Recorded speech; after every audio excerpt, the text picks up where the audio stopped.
Good morning विद्यार्थी मित्रों। कक्षा 12 विषय भूगोल पाठ 9 प्राकृतिक संसाधन। पिछले वीडियो में हम लोगों ने जलीय संसाधन के बारे में जाना। इस वीडियो में हम लोग जलीय संसाधन संबंधित समस्या एवं निराकरण के बारे में जानेंगे। सबसे पहले जल प्रदूषण। सतह जल, भूमिगत जल का प्रदूषण यह वैश्विक समस्या है, यानी सिर्फ हमारे शहर की नहीं, हर शहर की या हर देश की यह समस्या है, जिसकी वजह से इसे वैश्विक समस्या कहा गया है।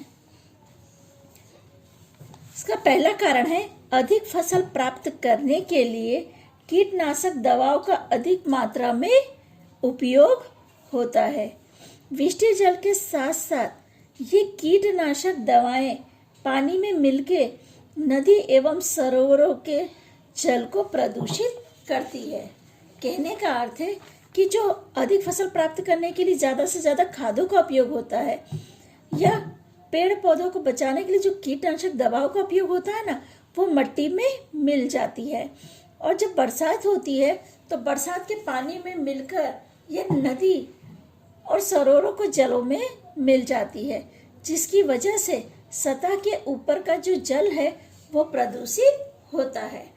दूसरा कारण है कुछ मान्यताओं के कारण नदियों में मृत शरीर की जो राख है वो बहाई जाती है। फूल और अन्य चीजों को भी नदियों में डालने के परिणाम स्वरूप नदी का जो पानी है या नदी का जो जल है वो प्रदूषित होता है, क्योंकि फूल और जो अन्य चीजें हैं वो पानी में सड़ती हैं, जिसकी वजह से पानी और प्रदूषित होता है। गंगा नदी दूषित होने का यह भी एक कारण है। हरिद्वार नदी के किनारे मंदिर में आरती के लिए जलाए गए हजारों दीपक नदी में रखने की परंपरा चली आ रही है, जिसकी वजह से नदी जल प्रदूषित होता है। बड़े पैमाने पर बड़े शहरों का विकास नदियों के किनारे हुआ है। इस प्रकार शहर का गंदा पानी एवं उद्योगों द्वारा नदियों में छोड़े गए पानी के द्वारा नदी का पानी प्रदूषित होता है, क्योंकि जो बड़े बड़े शहर हैं वो सब नदी के किनारे हैं। तो ये लोग क्या करते हैं, पानी का निकाल करने के लिए उस पानी को नदी में छोड़ देते हैं। तो जो गंदा पानी है वो नदी में मिल जाता है, जिसकी वजह से जल प्रदूषित होता है या नदी का जो जल है वो प्रदूषित होता है। भूमिगत जल अत्यधिक मात्रा में उपयोग करने से भी जल स्तर नीचे गया है, जिसके परिणाम स्वरूप क्षार या नमक का प्रमाण अधिक होता है। क्षार युक्त पानी का उपयोग से अनेक प्रकार के रोगों का प्रमाण भी बढ़ रहा है। इस प्रकार भूमिगत जल से सिंचाई करने से जमीन के क्षार युक्तता की वजह से जो जमीन है अनुपयोगी बन जाती है। कुछ कारणों में दूषित रसायन युक्त पानी बोर से जमीन में उतार दिया जाता है, जिसके परिणाम स्वरूप क्या है, भूमि का जो जल है वो प्रदूषित होता है। इस प्रकार प्रदूषित हुए भूमिगत जल का उपयोग हानिकारक होता है, यानी किसी न किसी रूप में ये जो पानी है दूषित हो रहा है, ये हमें नुकसान पहुंचाता है। जल प्रदूषण रोकने के निराकरण।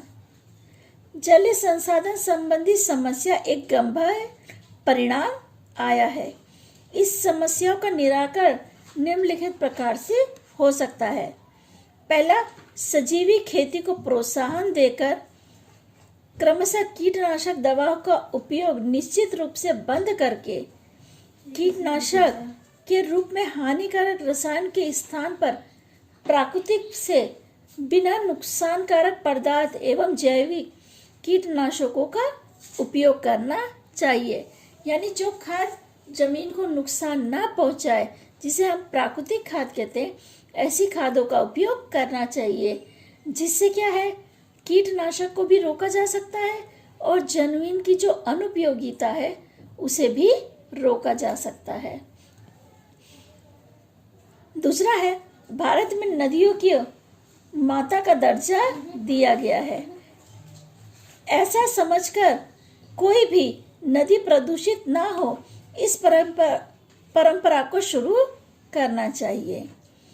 तीसरा है, शहरों का गंदा पानी एवं उद्योग द्वारा छोड़े जाने वाले प्रदूषित पानी नदी में छोड़ने से पहले उन पर उचित प्रकार का ट्रीटमेंट के द्वारा बिना नुकसानकारक बनाना चाहिए। चौथा है, भूमिगत जल का उपयोग कम करने के लिए वृष्टि जल का संचय करके उसे कृषि में उपयोग करना चाहिए। उसमें अत्यंत टेक्नोलॉजी का उपयोग करके कम पानी से कृषि करने के लिए या कृषि में कम पानी का उपयोग हो, जिससे क्या है, भूमि क्षारीकरण को रोका जा सके।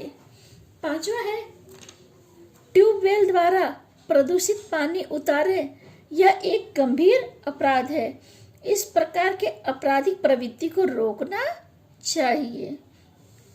हमारा अगला टॉपिक है भूमि संसाधन। भूमि संसाधन यह कुदरती संसाधन है।